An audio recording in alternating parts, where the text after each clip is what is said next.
नमस्कार.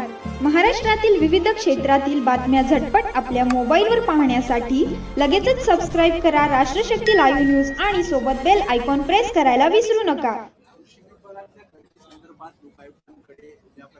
रोल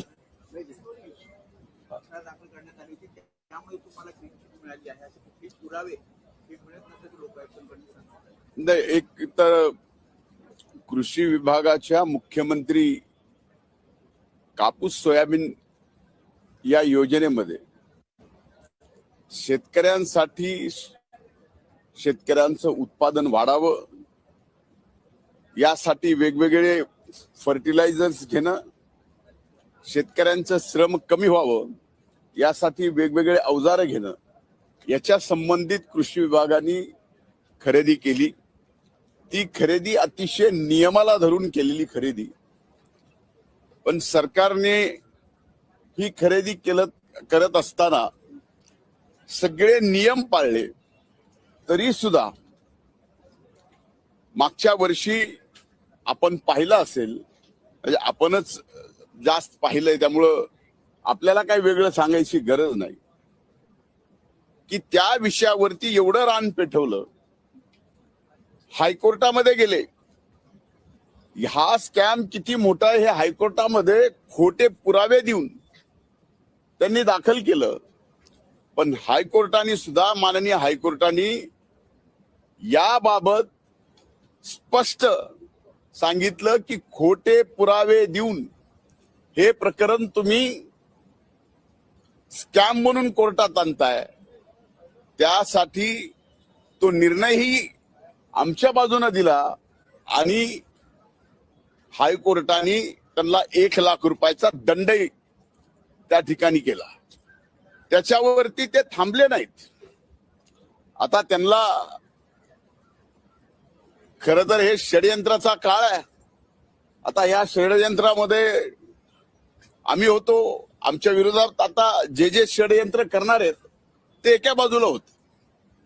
आता या षडयंत्राच्या काळात त्यांनी तिथं थांबले नाहीत तर लोक आयुक्ताकडे हे प्रकरण आणलं आणि माननीय लोक आयुक्तांनी परवा दिवशी निकाल दिला की या प्रकरणात कसलाही घोटाळा नाही. हे अतिशय नियमाला धरून झालेली खरेदी आहे. म्हणून ज्यांनी अशा पद्धतीनं षडयंत्र करून माझ्यासारख्याचं अतिशय खडतर आणि संघर्षातून इथपर्यंत आलेलं एक कार्यकर्ता म्हणून अस्तित्व संपवायचा जे काही प्रयत्न चालू होता तो या ठिकाणी माननीय उच्च न्यायालयाने आणि माननीय लोक आयुक्तांनी या ठिकाणी दिलेल्या निकालामुळं खरंचे खरं, खोटंचे खोटं आज महाराष्ट्राच्या जनतेच्या समोर आलंय, आपल्या सुद्धा समोर आलंय. मी माननीय उच्च न्यायालयाचे, माननीय लोक आयुक्तांचे या ठिकाणी मनापासून आभार व्यक्त करतो. आणि शेवटी सत्य हे जिंकत असतं हे पुन्हा एकदा न्याय व्यवस्थेने न्याय देऊन या ठिकाणी दाखवून दिलाय. आता त्यांनी जे आरोप केलेले आहेत आजपर्यंत त्यांच्या पूर्ण जीवनामध्ये मग माननीय खडसे साहेबांवर केले असतील, माननीय अजितदादांवर केली असतील, माननीय तटकरे साहेबांवर केली असतील, माझ्यावर केली असतील किंवा आणखीन अनेक जणांवर, आपणच सांगा की त्यांनी केलेला एक तरी आरोप या राज्याच्या किंवा सर्वोच्च न्यायालयामध्ये एक तरी आरोप त्यांचा खरा ठरलाय का? आता तर आरोप करायचे, जे आरोप केले त्याचे खोटे पुरावे द्यायचे. आता हे जर कोर्टात लक्षात येत असेल तर समजून घ्या की माझ्या बाबतीमध्ये किती मोठं षडयंत्र होतं. आजही या ठिकाणी षडयंत्र चालूच आहे. षडयंत्र बंद झालेला अशातला भाग नाही, पण हा काळ असतो, हा काळ षडयंत्राचा आहे.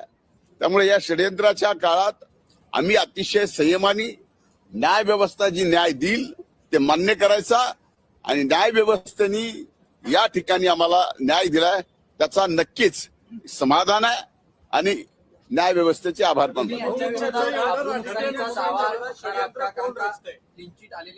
एक आता दावा कुणावर ठोठवावा हा सगळ्यात मोठा प्रश्न आहे. एकाने आरोप केला, तो आरोप किती वेळ दाखवावा, ज्यांनी केला त्याच्यावरती ज्यांनी दाखवावा तो किती वेळ दाखवावा. मीडिया म्हणून त्या आरोपाची तपासणी सुद्धा जर्नलिझम मध्ये आपण करणं हे आवश्यक असावं असा माझं मत आहे. कदाचित ते चुकीचं असेल, पण मला या बाबतीत उच्च न्यायालयाने आणि लोक आयुक्तांनी जो न्याय दिलेला आहे त्याच्यावरती मी समाधानी आहे. आता एक लक्षात घ्या, स्पेसिफिक नाव षडयंत्रात कधीच देता येत नाही आणि ते त्याला व्यक्तीलाही माहित नसतं. फक्त त्याला एवढंच कळत असतं की काहीतरी षडयंत्र आपल्या विरोधात चाललंय आणि एवढं वाईट चाललंय की हा धनंजय मुंडे त्यांना फक्त राजकारणातून संपवायचा नाही, तर या पृथ्वी तलावून संपवला पाहिजे. अशा पद्धतीनं आपल्याला आठवत असेल, आपल्यापैकी अनेक जण असेल की ज्या वेळेस मी राज्याचा विरोधी पक्ष नेता होतो, शेतकऱ्यासाठी, शेतमजुरासाठी, शेतकऱ्यांच्या शेतीमालासाठी या सभागृहामध्ये 8-8 दिवस सभागृह चालू दिलं नाही. कर्जमाफीसाठी 8-8 दिवस सभागृह चालू दिलं नाही. नरड्यातून रक्त पडेपर्यंत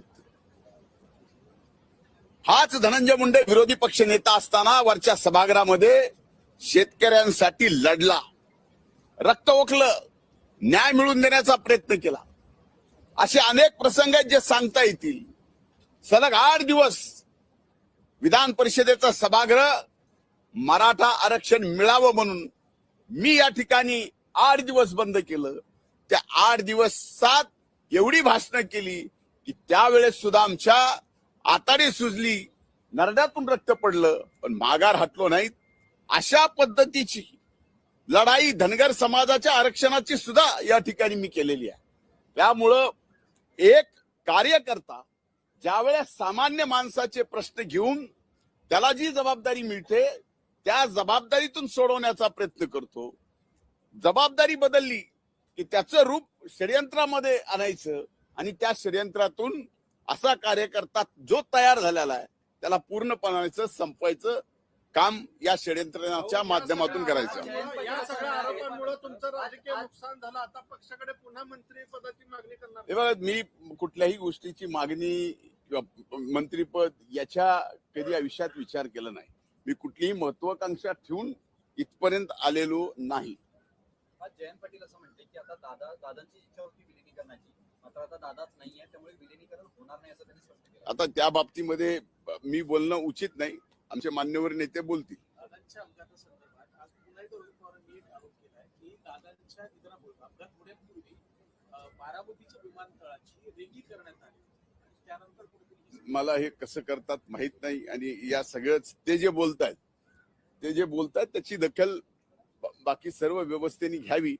आता याच्या पलीकडे काय बोलू शकत नाही. रोहित पवार हे आहे का, तथ्य आहे का, एवढे मुद्दे ते मांडतात? या सगळ्या गोष्टीमध्ये ते जे मांडतायत किंवा इतर जे मांडत नाही, आता जे इतर आहेत जे मांडत नाही त्यांना अनुभव जास्त आहे. त्याचे काल उठून या ठिकाणी या विषयावरती मांडतायत. जे परवा दिवशी दादांच्या बाबतीत काहीतरी वेगळं बोलत होते. हा सगळा संभ्रम आहे. त्यामुळे मी यावर बोलणं उचित नाही असं मी समजतो. हिंदी में जानना चाहेंगे आप रोज वेगवेगळ्या पद्धतीचे दावे आणि काही गोष्टी समोर आणतायत, आरोप करतायत. तुमचं किती या गोष्टींवरती विश्वास आहे किंवा या गोष्टींना काही तुमचा विश्वास आहे का रोहित पवार म्हणतायत त्याच्यावर?